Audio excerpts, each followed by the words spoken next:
There's a scripture I want to touch on, and it's in Amos chapter 3 and verse 3. I like to use it when I speak to singles. Can two walk together except they be what?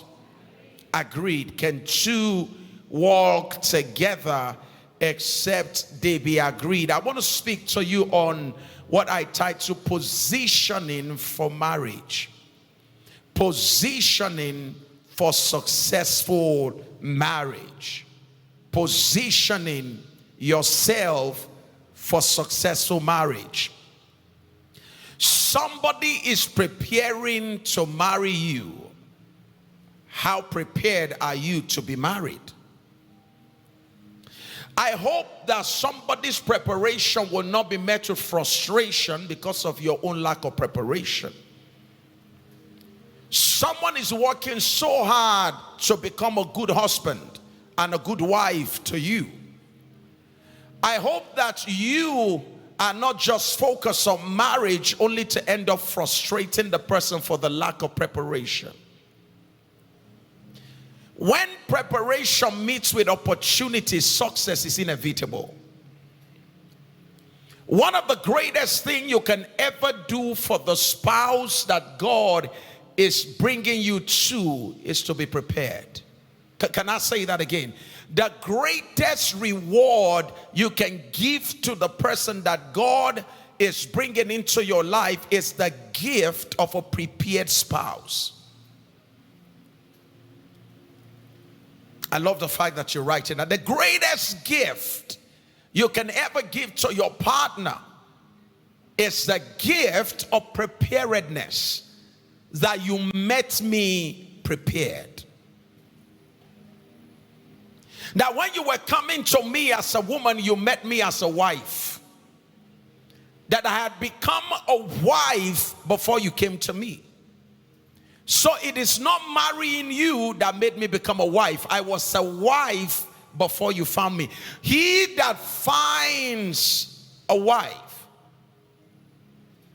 finds a good thing. Am I correct? So the prayer is that you will be found as a wife and you'll be found as a husband. Being born as a male is a matter of chance. Being born as a female is a matter of chance. Becoming a man, becoming a woman, then becoming a husband and becoming a wife requires preparation. You don't become a husband by accident. You can be joined, but to become a husband, it's not an accident. The worst thing that can ever happen to anybody's child is for him or her to connect with you in marriage, but you were not prepared for him or her.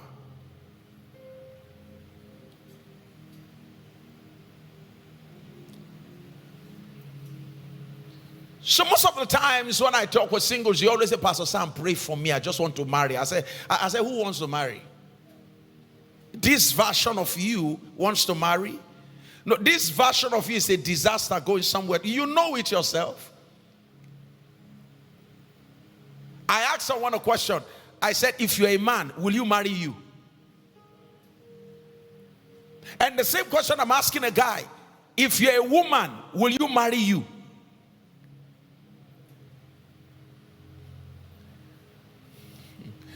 Someone said, Pastor, with the way I break things, no, I will not want to marry me.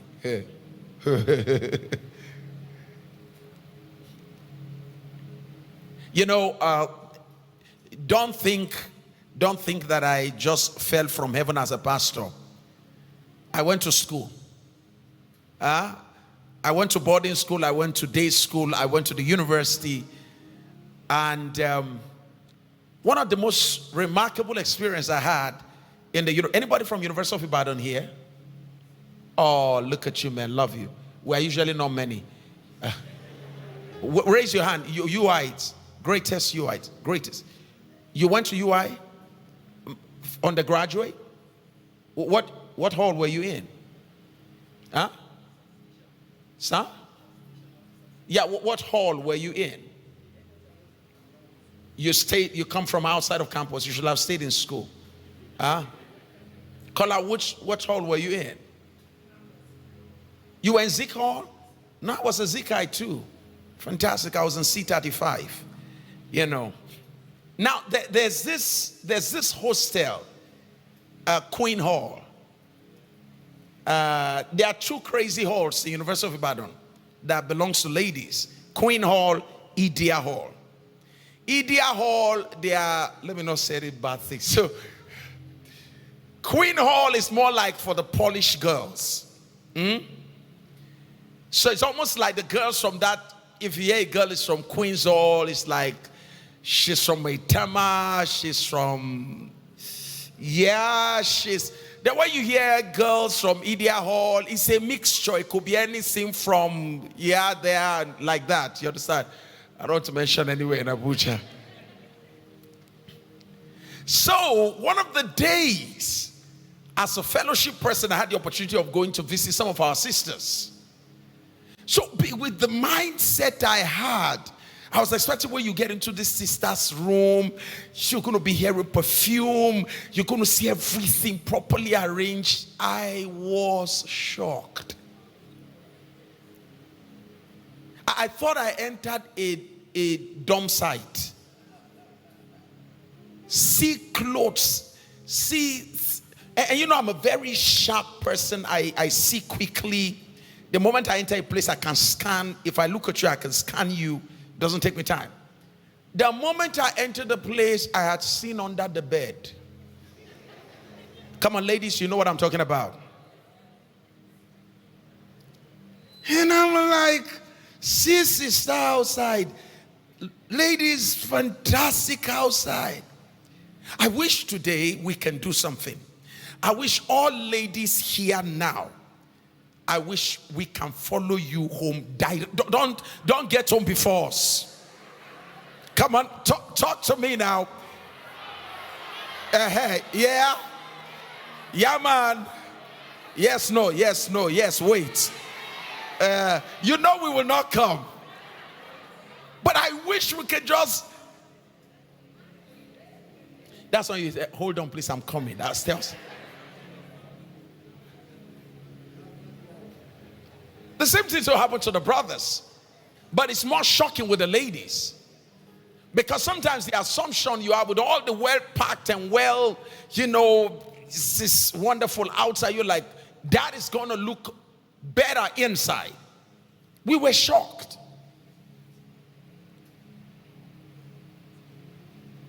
And then I had the opportunity of also schooling at Petroleum Training Institute in Warri. And then there's only one female hostel. And Petroleum Training Institute Warri is a place where women from oil industry, ladies whose parents are very wealthy in the oil sector, that's where they go to school. So I was fortunate to be admitted there to study. And I was assigned by our church. I was assigned by the campus fellowship because no brother wants to be in charge of the sisters' hostel. Because the sisters' hostel is a place that when you're going to the hostel, the moment you're coming through their gates, you could see ladies walking in pants. And they really don't care because they don't care. So brothers who still want to go to heaven don't like to enter that place. So the fellowship said, Brother Sam, it's you who sent to the battlefront. I said, so I don't want to go to heaven. But God granted us victory there. Another experience I had there, same thing.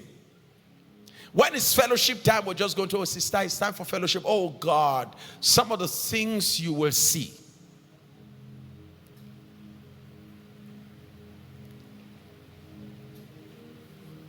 The greatest gift you can ever give to anyone you want to marry is a gift of a prepared spouse. That before you met me, I was prepared. Listen, it's worth more than cars, more than anything that I prepared for you. Can I tell you something? Have you thought about the fact that why is it that when Jesus died, saved us, why didn't he take us to heaven? Can anybody tell me why the church is still here? Why is the church still on earth? Huh?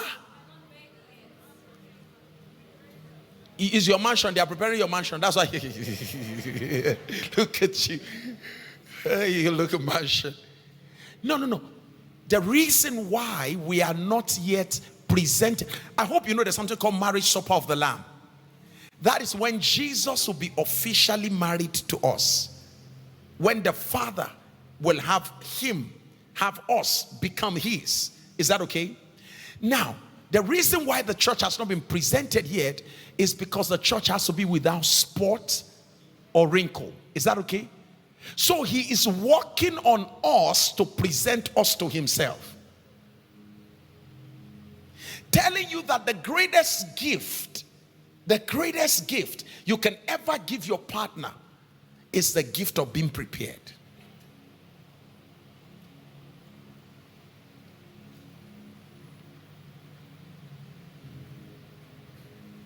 That when listen, the question is, when I have you, what do I have?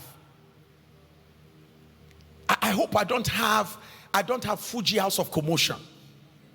If I marry you, who did I marry? Say, listen, your gift, your talent is not what your partner is looking for. Your talent is for the world. Preparedness, that you are prepared to communicate, you are prepared to share, you are prepared to manage, you are prepared to interact, you are prepared to endure, you are prepared to be self-controlled. That preparedness, and by the way, on a lighter note, that you are prepared to satisfy your partner sexually. And may God help you, depends on the one you meet. There are partners that it is once a week, the Lord appears in the garden once a week. There are those that shows up some like 3 times in a week. And there are those that appear, morning and evening sacrifice. It has to be there. God bless you. I don't know the one coming your way. I see somebody already pray, say, Father, it's 1 week, once a week. Now, these are some of the things you don't know. You don't know what. And the sad part of it is that many of you sisters, you are very calculative. That brother that can command,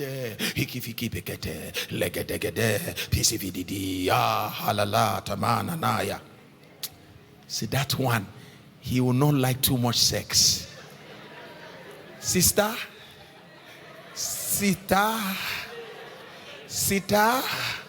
how many times I call you? Run.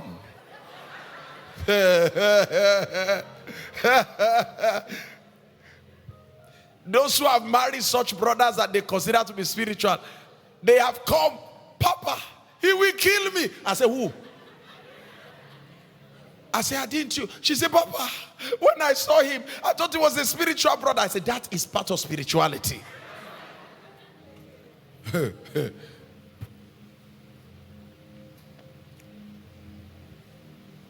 So on a very, very introductory note, the greatest gift you can take to the person you want to marry is the gift of a prepared you. A body has thou prepared for me. Jesus did not come when Adam fell. It took time to prepare him to come. Did you hear that? The greatest gift, you're not writing that down, you better do. The greatest gift, you will understand it when you get married. The greatest gift you can ever give to your partner is the gift of a prepared you, not a prepared house.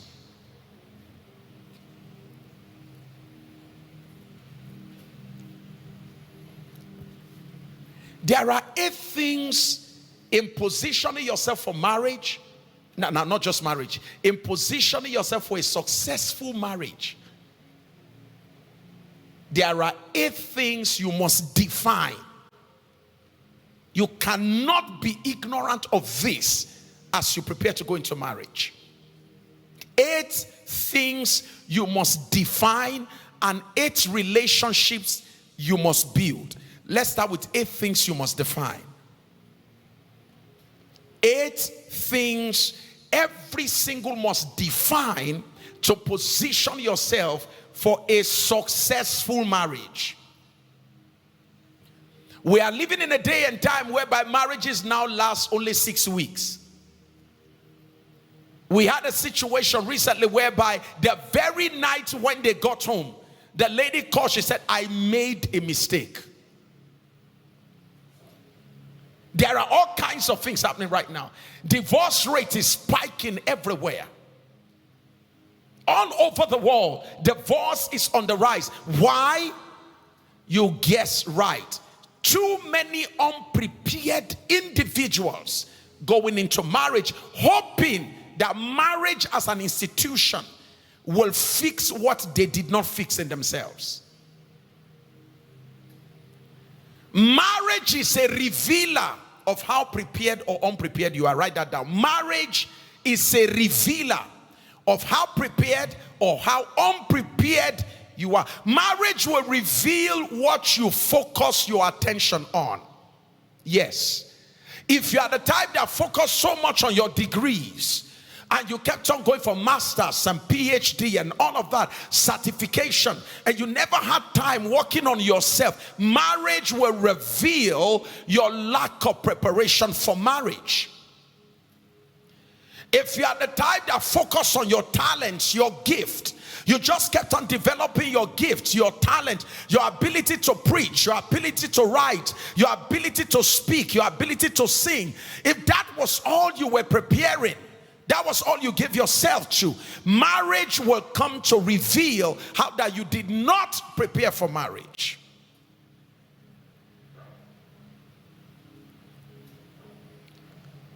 And someone said, Pastor Sam, when should I start preparing? The moment you come into the consciousness, whether you are 13, 14, 15, 16, most importantly from 18, you must double your preparation for marriage. Whether you are ready or not, be prepared. It is better for marriage to meet you ready than for you to start getting ready in marriage. Can I say that again? It is better for marriage to meet you ready than for you to begin to get ready in marriage. 8 things you must define in order to position yourself properly for marriage. 8 things you must define. Number 1, self-identity. We call it self-identity definition. Who am I? Who are you?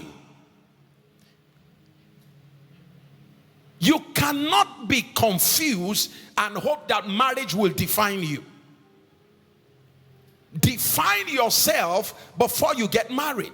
So one of the things you must define is, who am I? Know who you are.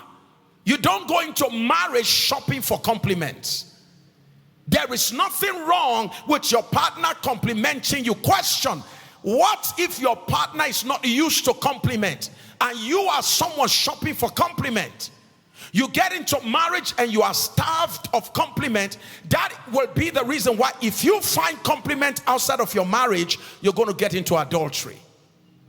Define yourself. Define who you are. Know who you are. One of the most powerful words I've heard from one of the greatest historians, one of the greatest philosophers, is know thyself. Write that down. Know myself. I must know myself.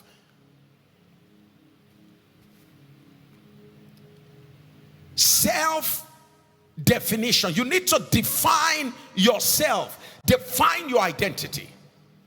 Know who you are. I was in Kaduna State University yesterday, and I was talking to the students, and I said to them, I brought somebody close to me, and I said to them, I said, you know, the most amazing thing in this life is the fact that I have never gotten anywhere. Manuel, you know, I'm thinking about that. I've never gotten anywhere whereas I wanted to do what I'm called to do, or what I want to do. I've never gotten anywhere, and they say, sorry, we're so sorry. We will need you to increase your height. I've never gotten anywhere, sir, where height was needed. I played handball. I played handball at the national level. Even as an handballer, nobody ever told me that you need height to play handball. The only place I was wise enough never to go to and tell them I want to join them is a basketball team. I could go around the court when nobody was there and throw the ball, but I never told them I want to join your team. There's nothing on earth, no exam I wanted to write. They say, sorry sir, you need height to write this exam. As I'm talking to you now, do I need height to talk to you? And if I needed one, at least they've given me height here. The point I'm making is, if you look at me and say, see this short man, it won't insult me. You know why? I know me. Now, see this short man is a revelation to you. It's not an insult to me. And if you thought by saying that you insulted me, it just simply shows that your mind is thinking in the reverse. Because see this short man, to you is an insult, but for me it's an affirmation. In fact, I just got another confirmation of my height.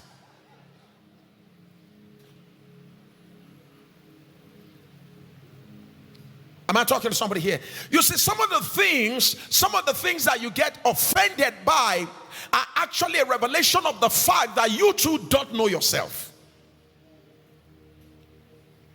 See your mouth. Praise God. So you're just discovering that I have big lips. See your lips, big. So what? Is that my brain? Is my lips my brain? See you are too tall, and because of that somebody will go and sit down and begin to cry. Oh God, so what should God do now? He should break your legs and bring you down?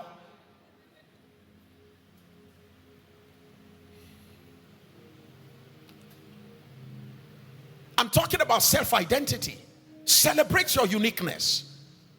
Have a look at someone around you. Say, ain't you glad you're sitting around someone like me? Just help me as a person. Are you not like, look at me.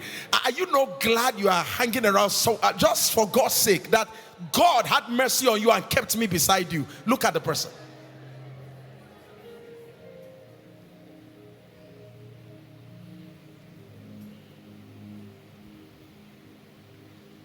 You go to, I know myself. So I go to America. Hello, hi man, how you doing? I say, fine. I don't speak American English, I speak English. The word is speak English. Even England, if you go to the United Kingdom, there are a remote part of United Kingdom where the English is not like that in London. Accentuated English. There is South African English. There is Chinese English. So don't make me small in America when you speak American English.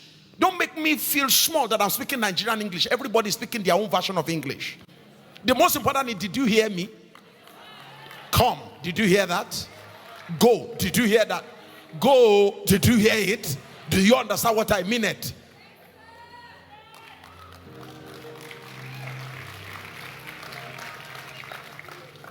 The major problem, the reason why you don't relate, the reason why you don't socialize, you are too self-conscious.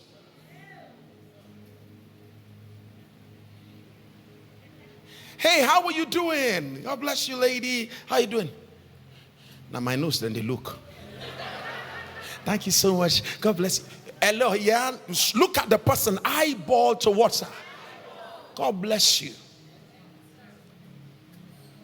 Now my forehead, did they look? See, my forehead. Know yourself. Celebrate yourself. Celebrate yourself. Celebrate yourself. Never let anybody make you feel small. It's a gift, it's a privilege if I choose to associate with you. Anybody who wants to reduce you to admit you is unworthy of your friendship. You didn't hear what I just said. Anybody who wants to reduce you before he admits or she admits an associate with you, such a person is unworthy of your friendship. Somebody say to yourself, I'm good enough. I'm not here. I'm not here and say I'm good enough. Tall, I am good enough. Short, I am good enough. Big, I am good enough. Petite, I am good enough. Just look at your neighbor, say, anyhow, I am good enough. Celebrate yourself.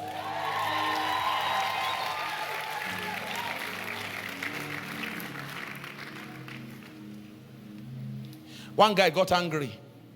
We were flying, I think, from London to Germany. And we're flying first class. So I guess when the guy saw my wife and I coming in, I guess maybe he was expecting us to walk straight to the back. Fortunately, as God will save his soul, my wife and I were sitting on the first. I'm on 1D, my wife was on 1F.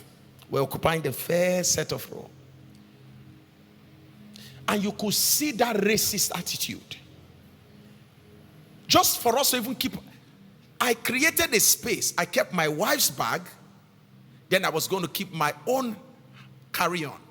The space I created, right where we're seated. The guy just looked at me, and the next thing he just did, he carried his own bag and he put it there. I said, sorry, I created the space. He just looked at me. I went and he sat down. My wife said, baby, egbesibo me. There's a beauty of knowing language, eh? My wife said, I better keep your bag somewhere else. So I turned to the other side. There was another place, and I kept my bag. And I looked at him, and I sat in his front. He was behind me.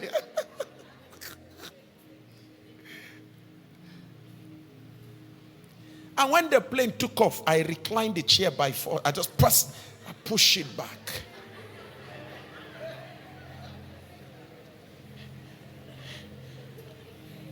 Your color can make me small. Where they born you, I was born in Kaduna. I was born in the barracks. That they gave birth to you in Ikoyi doesn't make a barrack boy a smaller version. Do you know Pastor Matthew Ashimolo? They gave birth to him he's a barrack boy. So barrack boys are ruling. Ajegunleo, you can't make me feel small. That I was born in Ajegunle, you were born in VI. So what? Help me look at your neighbor, say, I celebrate myself. Don't let where you marry dictate who you, don't let where you were born dictate who you marry. That you were born in a small place doesn't mean you should be looking for a small person. You deserve the best. You can go from the guttermost if you package and prepare yourself. You can go from the guttermost and marry someone at the uppermost.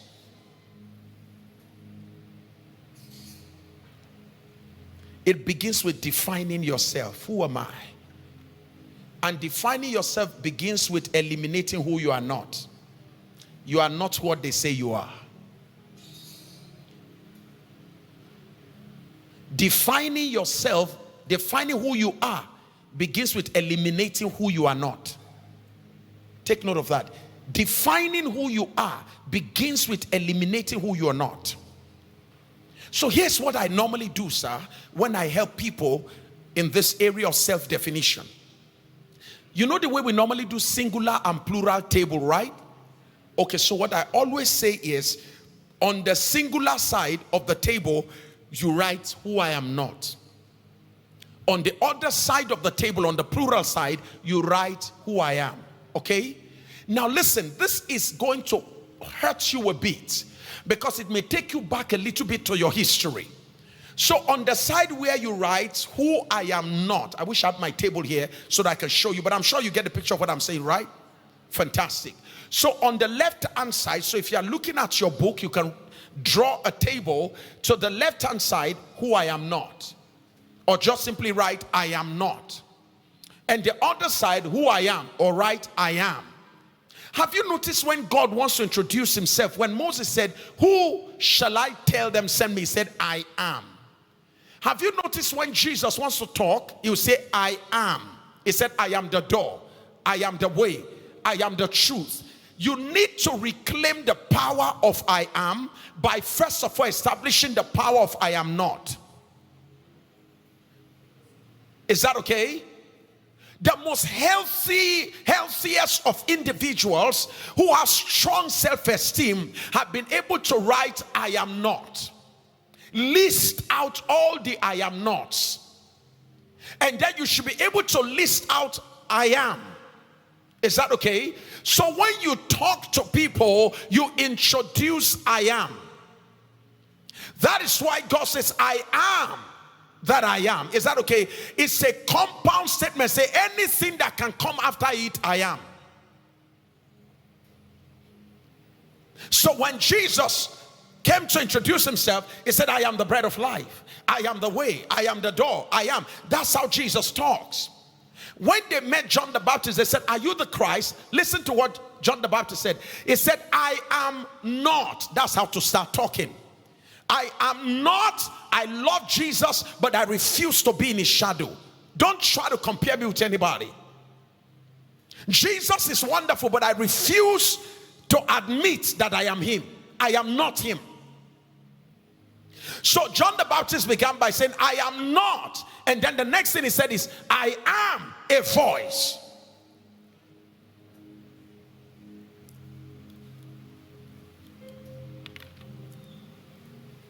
So I'm going to give you an assignment. I want you to take, this is very critical. This is very critical. I want someone to look that I am not column now. And here's what I want you to think about. When you were growing up, what did that teacher call you? Just simply write, I am not. Your father look at you and say, you are the worst thing that ever happened to me. Just simply say, I am not the worst thing. You are the black sheep of our family. I am not. Every voice that has ever labeled you wrongly that you remember, don't let it stay in your mind. Write it out. I am not. In fact, let me say this. You are not even what you did. Don't confuse what you did with who you are. It is true that you stole when you were small, but you are not what? You're not a thief.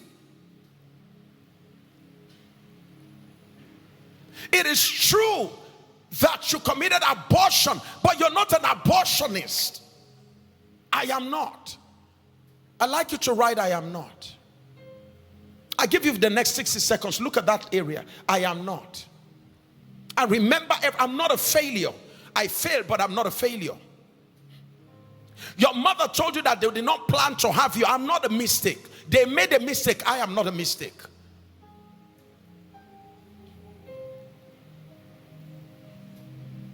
I'm not a fool. That I can't do mathematics doesn't make me a fool. It just simply means that is not my area of strength. I am wired for something better than mathematics. Must everybody be calculating stuff? Who will write letters? What I am not good at doesn't define who I am. Must everybody play football? That I can't swim, does that make me to be a very useless human being? Let those who want to swim, swim. I am not useless because of what I can't do. Please, I'd like you to write, I am not. I am not. And you need to start telling yourself, I am not, because all through your life you've been hearing, you are this, you are that. And everything that comes after you are is negative. Your first boyfriend, first girlfriend, your former boyfriend, former girlfriend, look at you and say, you are useless. You think anybody will ever come after you? That's your opinion. Let him stay alive and watch you in the next 3 years.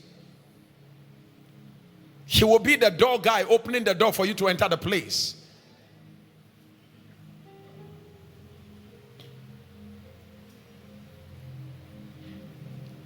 Someone finds it difficult to pick my calls.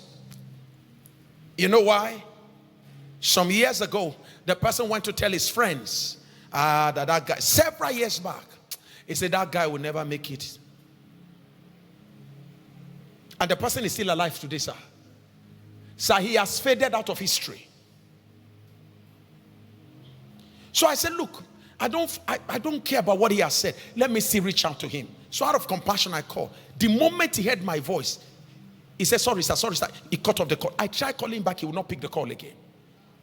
He can't stand the fact that I'm alive. And his brother has come to visit me and went to tell him what God is doing. Thank you. These guys are so smart. Bring it close to me. Help me appreciate Dan. I feel like staying a little bit on this. Because this is, listen, if you don't deal with I am not, it will lead you to decide who to marry. Because if you meditate too much on, look at you. Say, you know you are good for nothing. Nobody will marry someone like you. You know you are. If you're not careful, it will make you, when somebody worthy comes, you're going to move into insecurity. Imposter syndrome will take over you. You begin to feel, I am not good enough for this person. And the lady said to me, she said, Pastor, I broke the relationship.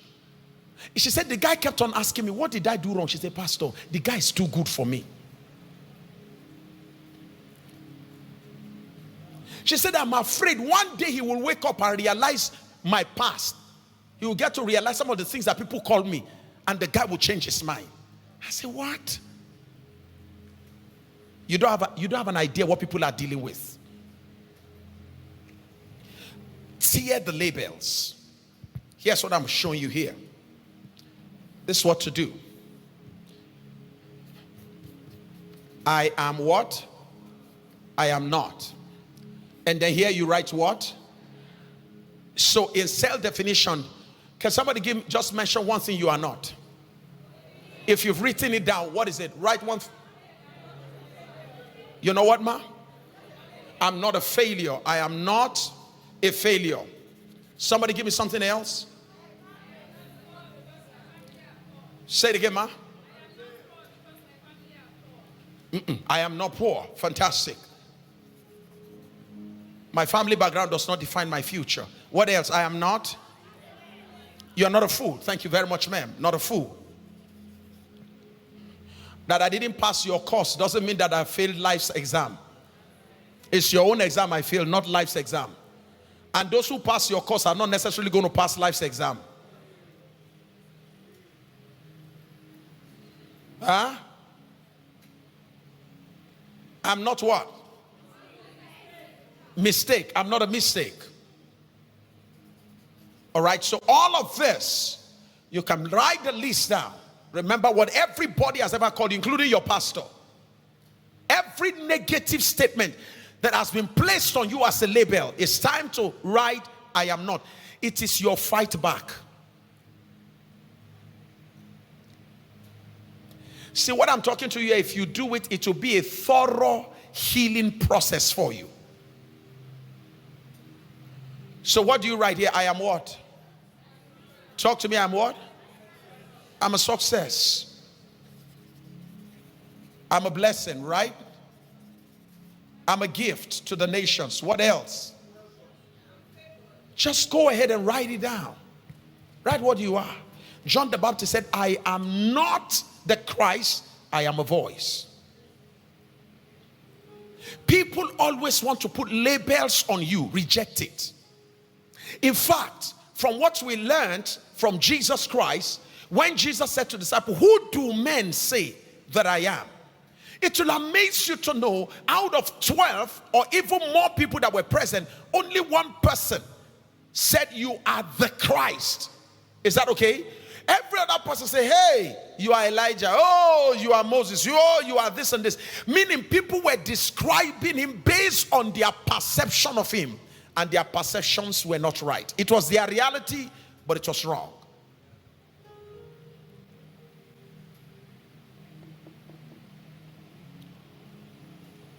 So sometimes in life, you may meet about 12 people and the first 11 will define you wrongly. That is why it's dangerous for you to be shopping for compliments and definitions from men. Know who you are. Spend time with God. Let God introduce you to yourself. Let God tell you who you are. And there are 3 books of the Bible that I will recommend you read if you want to know who you are. That's where you can start from. Ephesians, Colossians, and Philippians. In fact, you can add Romans. You can start from Romans. Do Romans, Ephesians, Philippians, and Colossians. In Romans, you will get to discover that you are not a condemned person, because there is therefore now no condemnation to those who are in Christ Jesus, who walk. Am I talking to somebody here? There is no condemnation. You get to discover in Romans you are the righteousness of God. Pastor, with all the bad things I've done, in Christ, I am the righteousness of God. In Ephesians, you find you are exalted and seated in heavenly places above principalities and powers. So I am the righteousness of God. I am exalted. I am blessed. I am. Go through scripture. Whatever scripture says you are, you are.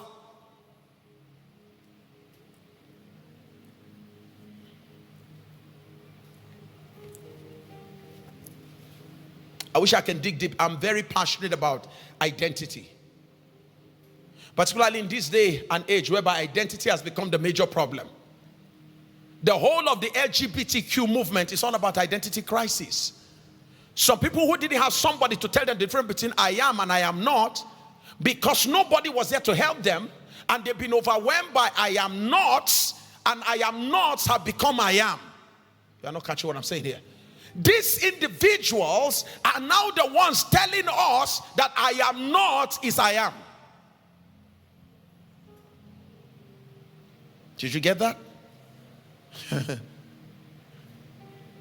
So somebody will look at you and say, oh, the way you smile, you're a lady. Sorry, ma'am, my name is Sam. No, your smiles. I'm sure you don't know yourself. That's what I used to have as a problem too, until I discovered who I am. And who am I now? I am not a he. I'm a they. I'm a we. So I am not has become, talk to me, it has become. And I hope there's nobody here. Help me tap someone around you. Say, look, if the person is a bros, tell him you're a bros. Tell the person, if anything is running in your mind, you are a she. Come on, help somebody right now.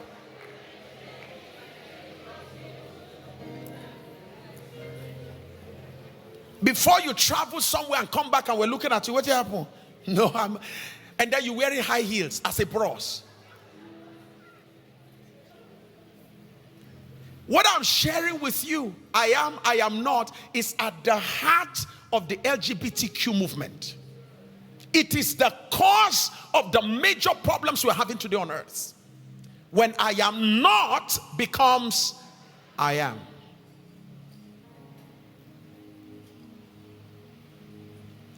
So here's what I want to say to you. You cannot go into marriage having confused identity.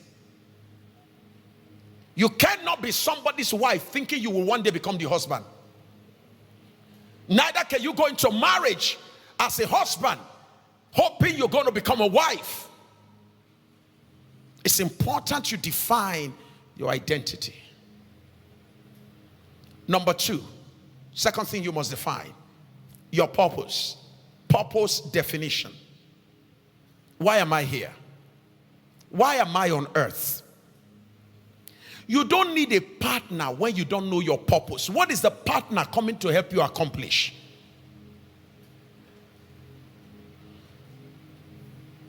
Hello, sir. If my car is damaged, who do I need to help me fix it? Huh? An auto mechanic, am I correct? Do you need a tailor? And call the tailor, say, bring your tape rule. My car is having a problem. Use your tape rule. How is a tailor going to fix a car?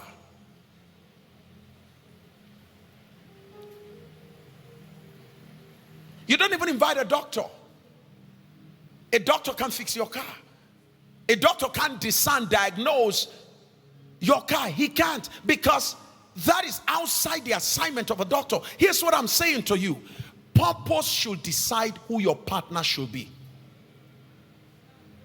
Not beauty, not looks. How many of you have seen the latest Mercedes Maybach? Whoosh. Can somebody tell me some of the cars that you like? Some of your finest car. Can somebody tell me, give me your brand? Huh? Say it again. Porsche, Dodge. You like the noise, right? Say. Range Rover, fantastic. Lamborghini, Ferrari. Now here's a question. They are all beautiful. Am I correct? Here's what I want to ask. What I want to ask you. If you want to cross a river or you want to cross an ocean, do you need a Lamborghini? You need a Ferrari. Can you see that because of the assignment before you, Lamborghini has become useless?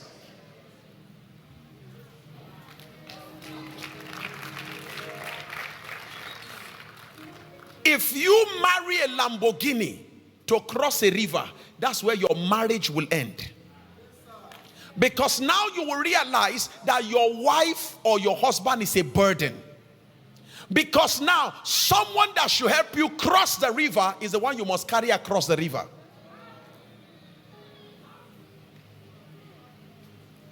I don't know how to listen. Many are weeping. Pastors are weeping. Leaders are weeping because of what I'm telling you. Many have come to the river where they need their wives and their husband to help them cross the river of life to the next phase, only to realize the wife I married, the husband I marry is incapable of the assignment before me. Now my partner is going to become my burden. I have to carry someone that should be helping me to get across. And this is the point at which many, it is at this point when I'm looking at how do I cross this river with this kind of person. This is a Lamborghini where I need a boat. The assignment before me requires a boat, but the person I went and picked is a car. And the car is incapable of carrying out the function of the boat. Now you will come to realize beauty means nothing. I love the shape of the Dodge. Yes, see the with the shape. Okay, so shape has come to river swim.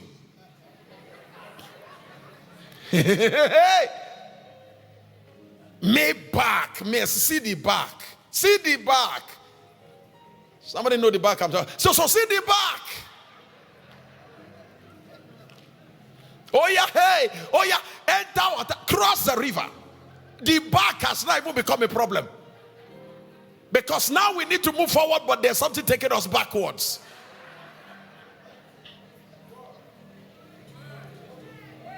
Whatever that means to you. Some of you, God will forgive your heart. The way your mind is thinking there. We're talking about Maybach. I don't know what your mind is thinking about. Are you getting the message? Don't marry for aesthetics. Marry for assignment.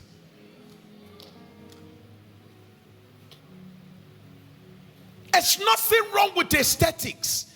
Let it be that what is wired for your assignment is beautiful. But what is beautiful may not be wired for your assignment. Function is superior to fashion. Because by nature, fashion fades away. Function. Have you noticed that cars, the basic function of a car is to move? Am I correct? And basically, all cars need tires. They need engine. They need seat inside. Function. Is that okay?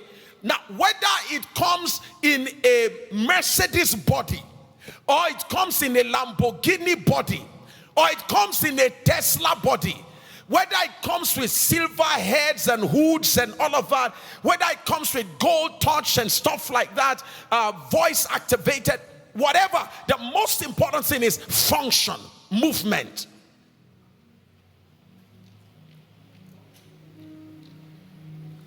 What is the value of a beautiful car that doesn't move? Purpose. What is your assignment on earth? Can I share this with you? This was the greatest regret of a man of God they called Moses. Anybody know Moses? You remember that man? The greatest regret of Moses is not doing ministry with his wife.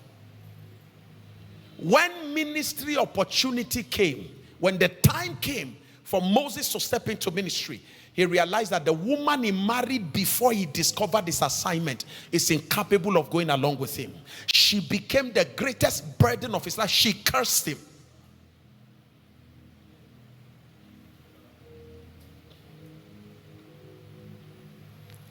Spend time to know why you exist. Don't be too much in a hurry to know who to marry. Who to marry for what?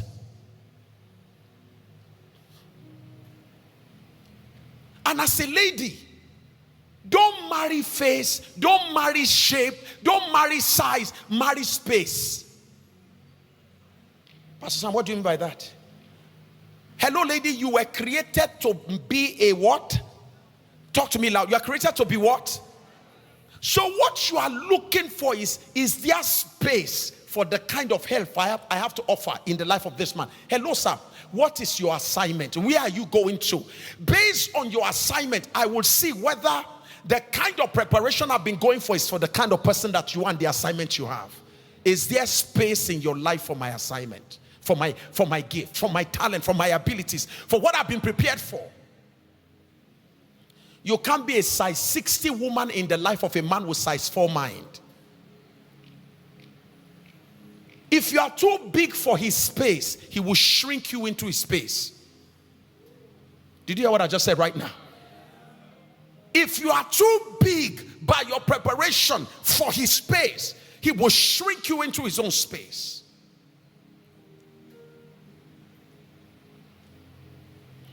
Guys, it's time for you to look beyond all the ephemerals. Look beyond, oh, she's there.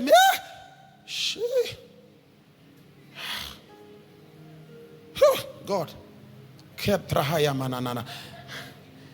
Okay, so you've spoken in tongues. You've seen how beautiful she is, how tall she is, and all of that. Question now becomes, what is your assignment? It was the assignment before Adam. God looked at the man and said, I will make him a help meet for him. Because the man that will carry out the assignment, needs someone on assignment to the man. You didn't hear what I just said right now? I think I'm saying too many things. I think maybe they are too big for you. I don't know. Can I say, guys, don't marry a woman for your assignment. Marry a woman who have an assignment to you. She is not to carry out your own assignment. She is to carry out an assignment to you. If the woman walks you, you will walk your walk.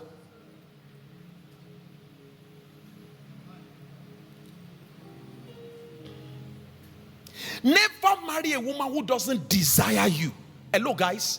The first thing to establish, you must be 100% sure this woman desires me, for her desire shall be unto her husband.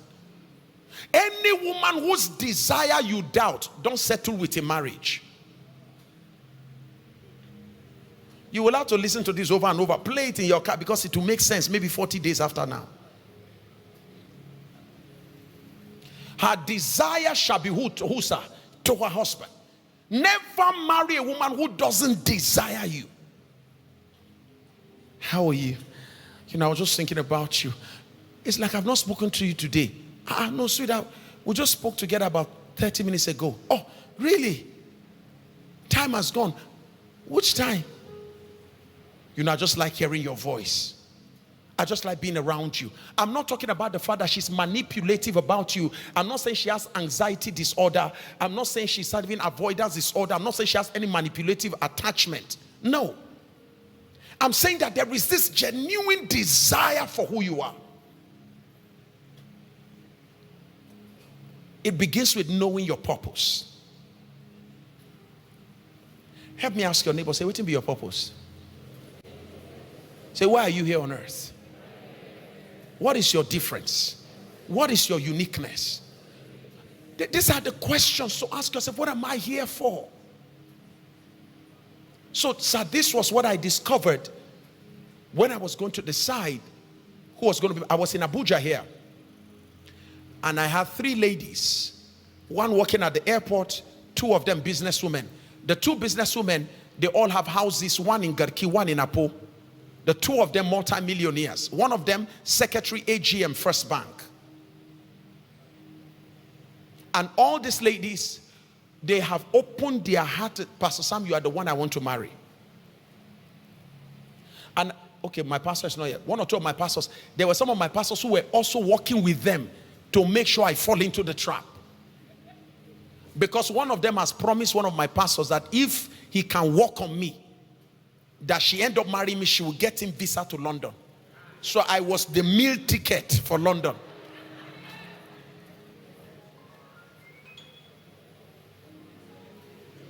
But sir, at that period I didn't have a house. In Abuja here, I didn't have a car. I didn't have a car of my own. But I was wise enough to know that marriage is not car. Car will soon go out of fashion. House will soon go out of fashion. Then you will now come to the reality of who you married. I said, God, is this a woman? And the Lord said, I did not call you into this world to marry a woman so you can become wealthy. I will bless you. You don't need a woman to become blessed. I will bless you. He said, none of them is the one. I said, so Lord, who is the person? And listen to the question God asked me. The Lord said, when you were doing ministry in Lagos, who was the person that loves your ministry genuinely and was supporting, assisting the men who were working with you, not for anything, sir? Mama Oye. So as a young girl, she was doing business between Abuja and Lagos. Mama came and met one of my pastors and said, sir, how much will it cost to be printing flyer for our miracle night? So Mama Oye began to fund the flyers for our miracle nights. She didn't meet me. She met the pastor in charge. She says, I don't tell pastor I want to be paying for it. Number 2, all the pastors around me, she will buy them singlets, short boxers, and all of that. She buys them, buy water, give them money to say, sir, keep doing the work. And God asked me a question. He said, remember Rebecca? She gave to the servants of Isaac, to the servant of Abraham, she gave them water without meeting a man, without knowing that it was a marriage mission they came for. Look at that person that genuinely loves you without having any ulterior motive about marriage. Somebody who just likes you. Some of you men, may God forgive you. The one that likes you is the one you turn your back on. The one that is going to kill you is the one you are pursuing. Slap any brother around you, say you are loose, you are delivered. Let me tell the brother, you've not been seeing me, I've been around you, I've been around. Come on. Now, yet you will go marry later, come back home. After 6 months, you go to grow lean. All right, don't they see fire? Nonsense. See the one giving you water. You will leave that one. Because Rebecca began to give them water. You will not marry that one that is, every time the person talks to you, she just talks to me, she cools me down. Slap your brother, say they are talking to you. Anytime you meet with this one, you put just talk, you live there recharged. You feel there, you live there happy, you live there feeling like a king. But the people from your village will not let you rest. Your forefathers from the village, who still want you back in the village, they will turn your eyes away from that one. And the next thing they will tell you, can't you see that one? The one that the closer you get to, the farther she goes. And then when you get closer, what are you looking for? When she roll her eye like this, what are you looking for? You go and meet your friend, say, don't worry, she's playing hard to get. She's playing hard to get. See, that's the word. I will do anything to get her. Even when God is warning you that can't you see the whiskers and the vibrancy of the lion? So that's where I'm going to. Then boom, you get married. And then you are like, hello, sweetheart, can you come? To where? Sweetheart, you are my wife. You don't command me. Sweetheart, you don't talk to me like this. Shut up. Do I look like somebody you command? You went to school, I went to school. What is the problem? You make your money, I make my money. So what is the issue? Who are you? Then you now call Papa, PPH. When is PPH? With our God. Now that's how you go remember PPH. Fire don't burn. Papa, please pray. The devil has entered. The devil didn't enter anywhere. You saw the sign. You saw the sign. But the people from your village won't let you rest. Same thing with those of us who are sisters. They go, shut up. And you go and tell your friends. They say, come. But this guy you're going to do. Wait, this guy is talking to you. No, don't mind him. Don't mind. You know, that's how guys always like. They just try to be hard. He's just trying to prove that he's a man.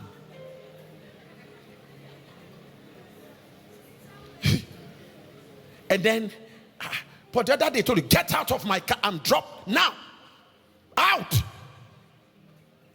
And he pressed the brake and boom, open the door. Out. And he dropped you right in the middle of the road. I'm talking to somebody here. Drop you right in the middle of the road. And drove away. Please, I don't know what I said that offended you. Forgive me. Let's continue. Help me slap a lady around you. Say something they do you.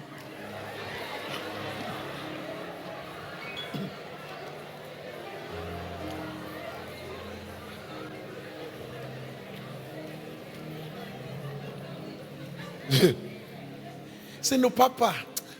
And I were like, my sister, are you sure you're in the right? Papa, you know, men, eh? You know, he's a very nice guy. Just that anytime that thing come on him, that's something come. Like, he's a very nice guy. Papa, it's just that thing, eh? What? That's the only thing. Papa, you see, Papa, you know, there's no way you marry somebody that's 100%, eh? Lecture me now. Lecturer. Papa, you know there's no way you marry somebody that's 100%. See, Papa, you understand, eh? You get what I'm saying? Eh? Be rotating your head. I am 22 years in marriage. You're about to start.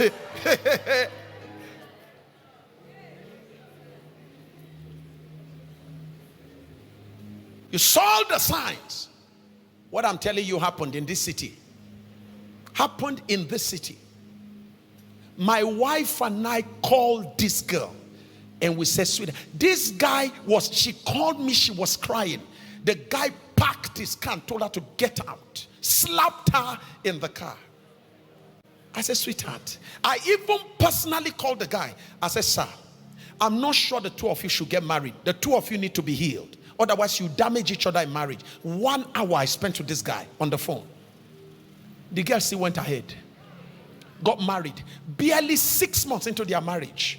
Papa, I said, what is the problem? She said, the guy is bringing girls into the house. She has them recorded. He will sleep with girls in their matrimonial home.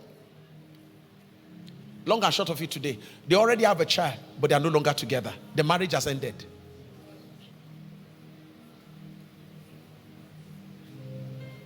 Brilliant girl. It has changed her status. She's now a divorced woman looking for a husband.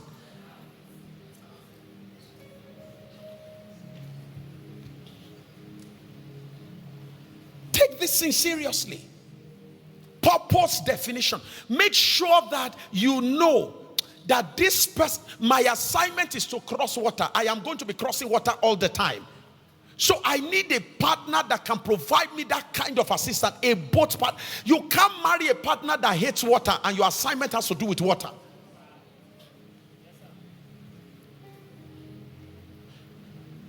You know, I want to marry you and, but hey, can we talk please? I like you, and the only problem I have is I see that there are a lot of people around you. People always come around you, and I'm not comfortable. I see a lot of girls around you. I'm a speaker. I'm a singer. I sing. It's women that will promote my music. Women like my... Oh, well, that's where the problem lies. I saw a picture. You were snapping with one girl, and you did like this, and your shoulder was touching her body. They are fans. No, that's exactly what I'm saying. You don't know what I'm saying. You think they are fan, but she has intention. Now, so you mean 100 women have intention on me alone? So here you are, your assignment has to do with the public, but the person you marry hates the public. That will be the beginning of your downfall. Purpose. Purpose should decide partner. Have I sufficiently made that clear to you? Purpose definition. Number 3, destination connection. That is closely connected to purpose definition. Destination connection. Are we heading the same way? Do we feel for the same thing? As I'm talking about going to the nations, I'm planning to set my business around the world. I hope you are not getting married to somebody who say, look, sorry, all this talk, you know, today when we are talking, you are telling me about your business. We're going to be in Canada. We're going to be, your mouth is very big. Why can't we stay in one place? Here you are talking global. The person you want to marry is talking local. That should tell you that this is a Lamborghini that you want to use to fly across the waters. It's not going to work. And I shared with you what happened in Nigeria here. My own pastor way back in 1992, one of the most respected teachers of the word of God that you know. 20 years after marriage, his wife looked at him and she said, sorry, that look, resign, stop, shut down the ministry you are doing in Nigeria. That I want us to be in America. The man said, sorry, God didn't call me to America. God called me to Nigeria. She said, sorry, it's either you go with me to America or the marriage comes to an end. I can't stay with you. 20 years after marriage, anytime she wants to go to America, he will provide money. She will go for 6 months. She will stay there for as many months as she wants. She is more American minded. The man of God is focused on Nigeria. 20 years after, that's how the marriage ended. Destination connection.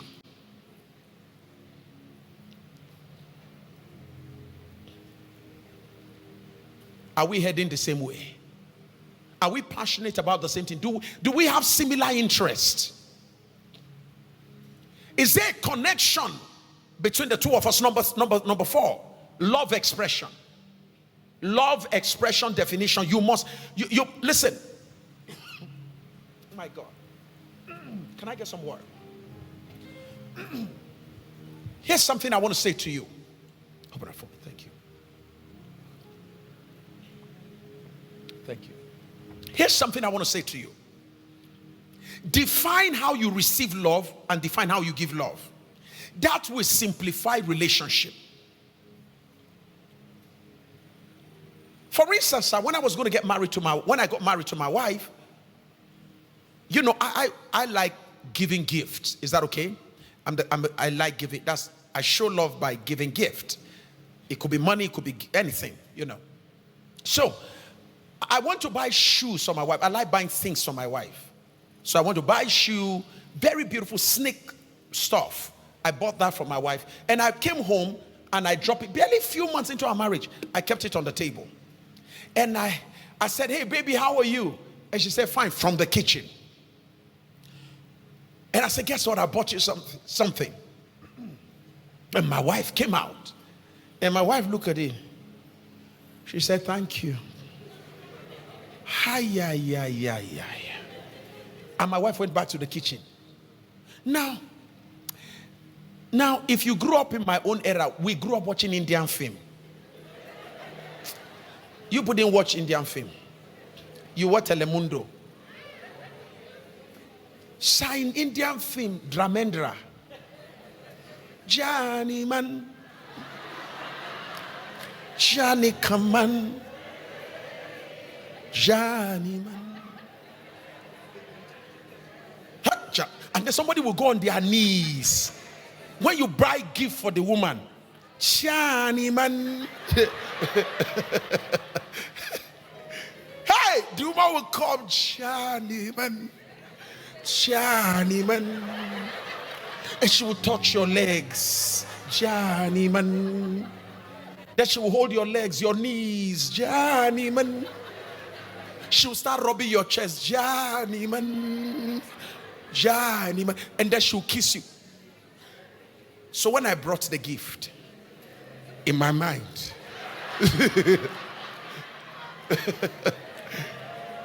I didn't know I married worry woman.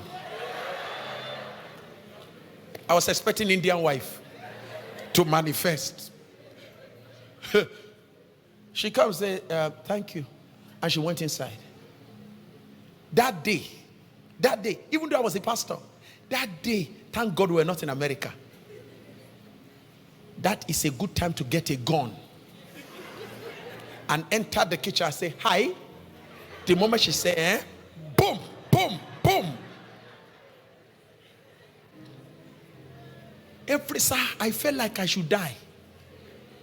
Because no kiss, no hug, no song.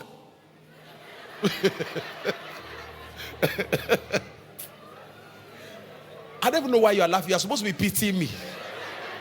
You're supposed to feel for me. It's very, right? Very sad. That day I went and sat down. In the night, she now came.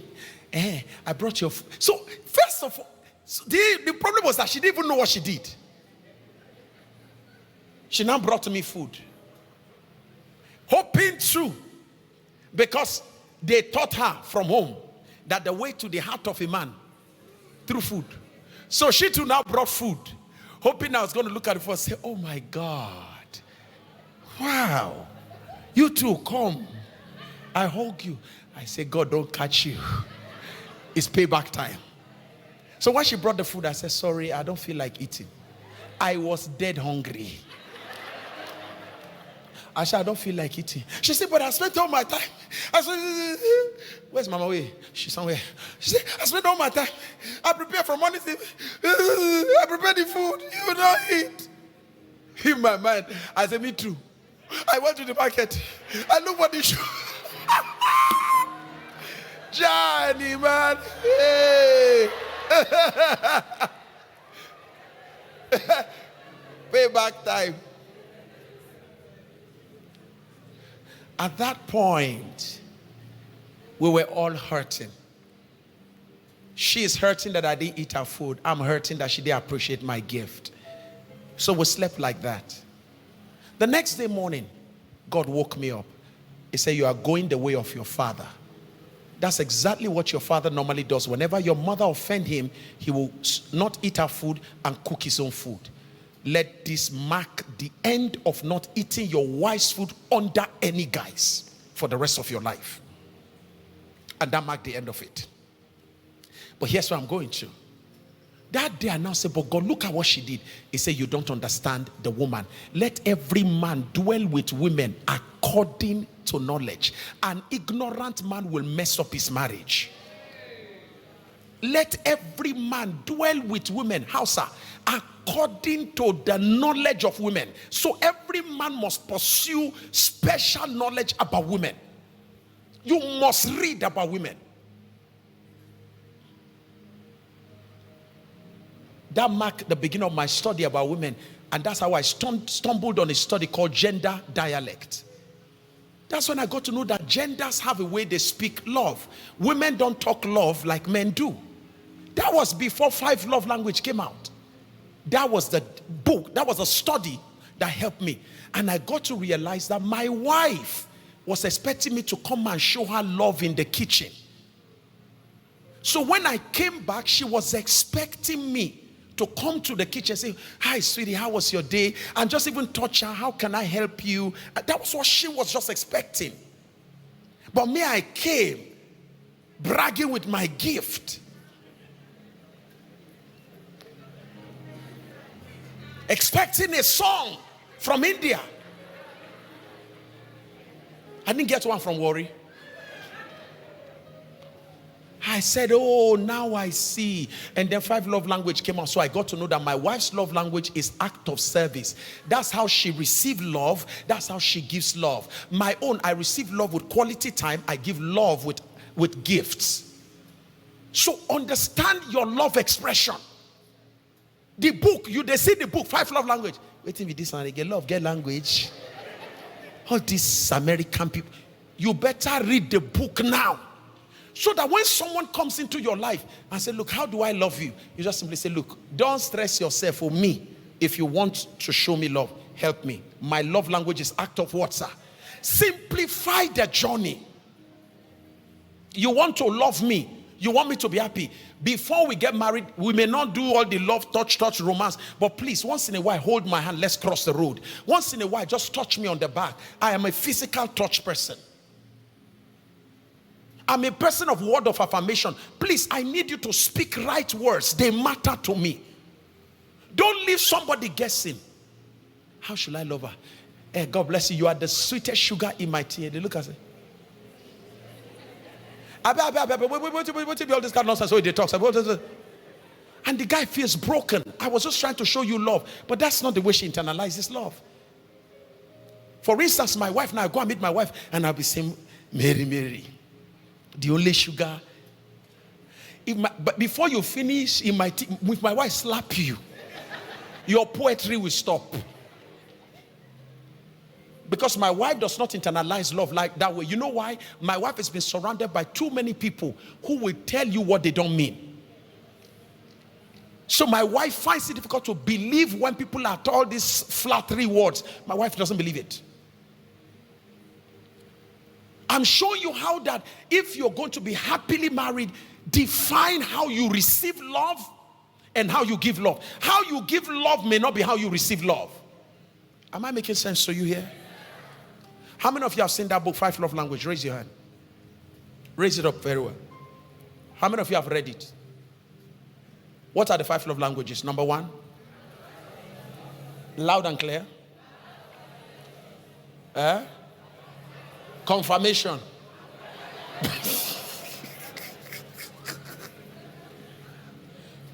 Number 5, character definition. Please, I'll rush through this in 3 minutes. I'm out of here. Character definition. Make sure before you settle with anybody, define their character and define your own character. Character is superior to anything in marriage. You will live with character. The character of a person will decide the happiness or the lack of it in your marriage. Character. Don't play with red flags. When you start seeing bad characters in manifestation, don't play with bad attitude, bad behaviors. Don't play with them. When you see them, don't say, oh, the person will change. Number 6. Gender need. Gender need definition. Define what the gender you want to marry. Define what that gender needs. For instance, if you're going to marry a man, what is one major thing men need the most? What is the number 1 thing men need? Say it louder. Say it so that they can hear. Because some of them don't know. Say it louder. Respect. Respect is like the oxygen a man breathes. The absence of it will choke him. A man may be fighting you and you will not know why, and he doesn't know why. And it's because he feels disrespected. So know what every gender need, and particularly know what the gender you're about to marry, the person you're about to marry. Even though all men need respect, all men don't receive respect the same way. So make sure the person you want to marry, make sure you get to know how the person wants to be what? Respected. What is the number 1 need of women? Men. Men, what is the number 1 need of women? See the way the women answer your own straight. Please, all women, let's hear them now. Men, let's hear men. All men, what is the number 1 need of women? Balance. Confusion.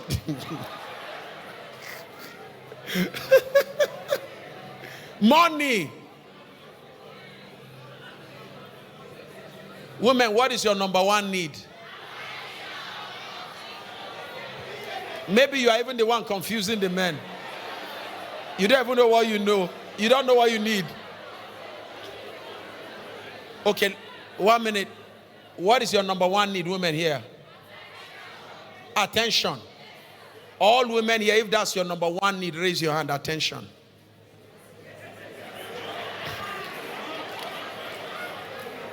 Women here, what is your number one need? Love. If love is your number one need, women, raise your hand. Love, raise your hand. Over here, women, what is your number one need? Attention. Auntie Oma, what? Love, attention. What is your number one need? Attention. Okay. Okay. Hey, Father, help us.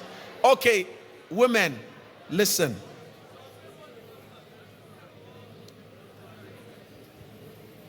Can I have 3 women? How many of you say attention is your number one need? Raise your hand. Raise your hand. Attention. Let me have, come to me. Come to me. Let me have 2 of you. Let me have you 2, the lady on white. Come, yeah. Yeah, the lady coming on black, come. God bless you. Any other attention here? Come. Okay. Can I have the microphone? Sorry, ma. Attention is number one need, right? What does this attention mean to you? You use the microphone. Attention means... Educate the guys. Okay, attention means giving all your time and money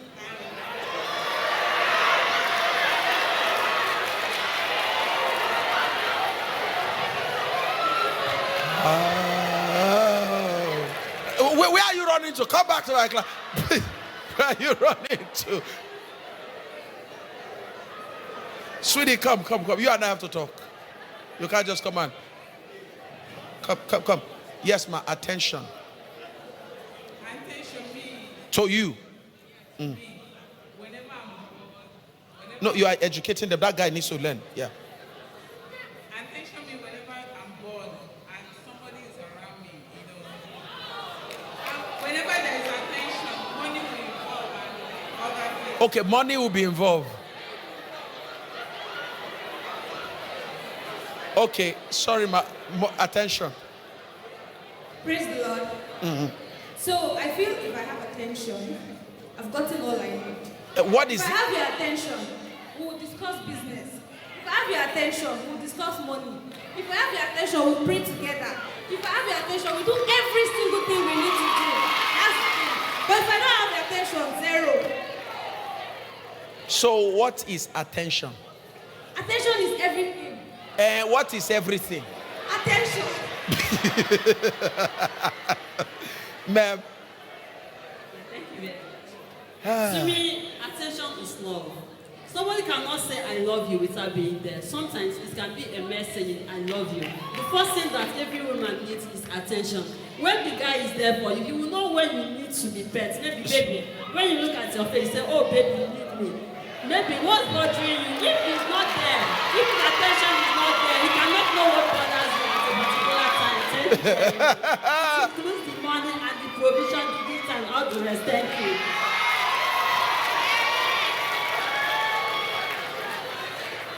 These are our guest speakers next month. Okay, so listen. Can we put something here? Come close. So if I get you, it's like what you're trying to define as attention is being there for you. Huh? Being there, right? That's what attention, to be there. When I need you, you are there for me. That's attention, right? Right? When I need you, you are there for me. That's attention. What is one thing that will make somebody to be there for you?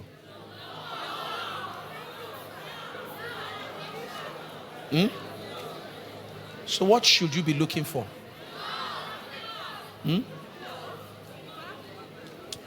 Somebody can give you attention and deprive you of other things, but nobody, somebody who loves you, cannot deprive you of attention. In love, there are three things: care, affection, attention, intimacy. There can be no intimacy without attention. So what you should be looking for is the umbrella that carries everything. Is that okay? Don't go for the one leg. Attention is one of what love offers. So when you are about to marry a guy, you are looking for, in order to know if he loves you, look for attention, look for care, look for intimacy. You look for all those things. Is that okay? So those are the ingredients of love. But don't follow the ingredients thinking it is the thing. You can get the ingredient, one of it, and not get the main thing. Okay? You are such beautiful women. I'm glad that you know what you're looking for. Some people don't even know what they are looking for. So some people need attention. Is that okay? But God so kind, you know what you're looking for. I pray one of these guys will give you here. Is that okay? Okay. So gender need.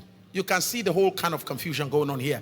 Gender need. It's important you know your own need as a gender and know the need of the person you want to connect with. Number 7, is that correct? That's family background definition. Never play with where somebody is coming from. Everybody is the extension of where they are coming from, except God changes their orientation. Everybody. That is why always ask question: how was your father's marriage? Study where he's coming from, where she's coming from. You know why? People from broken homes end up sometimes breaking you. People from homes where they were hurt end up hurting you, except God heals them. Do you understand that? So define the kind of family the person is coming from. Lastly, make sure you get divine approval definition. Meaning, divine approval definition. If God knows, say yes. If everybody says it's good, don't go. If God doesn't say yes, if everybody says yes, don't move. There are 8 relationships I will want to talk to you that you need to build in order to have a marriage and relationship that is very successful. But because of our time, I must respect your moment, and we'll push that over to another session by the grace of God.